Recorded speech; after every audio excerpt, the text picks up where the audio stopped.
మార్కెట్లో కూరగాయలు కొనాలంటే భయం వేస్తుంది. చాలా రేట్ చెప్పేస్తున్నారు. అది కూడా మందులు కొట్టి అవి పండించి ఎత్తుకు అమ్ముతున్నారు. అందుకే నేను కొనుక్కొచ్చాను. ఒకటామ పొట్లకాయ, ఒకటామ బీరకాయ. ఈ ఆమె బీరకాయ రూ. 10 చాలా పెట్టారు. ఒక 20 దాకా వచ్చినాయి. ఇవి అయితే పొట్లకాయ రూ. 10 7 గింజలు ఇచ్చాడు.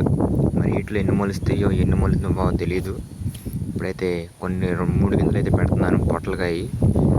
పొలవపోతే మీరు పెట్టుకుంటాను మిగతాయి. చూద్దాం, వర్షం అయితే బాగా పడుతున్నాయి. ఎప్పుడు వస్తాయో తెలీదు. ఇవైతే బీరకాయ చాలా ఉన్నాయి కాబట్టి ఎక్కువ వేసుకుంటాను. రాకపోయినా కొన్ని అన్న వస్తాయని. బీరకాయ తింటే చాలా మంచిది. పీచు పదార్థం ఉంది కాబట్టి హెల్త్కి చాలా మంచిది. ఇక్కడైతే నేను కంపలు గుచ్చుకున్నాను. ఎందుకంటే మా చెరువులు గట్టు మీదకి వేరే వాళ్ళు గొర్రెలు వస్తున్నాయి మేత తాగి. ఈగ తినేద్ది అని చెప్పి కట్టాను. చూడండి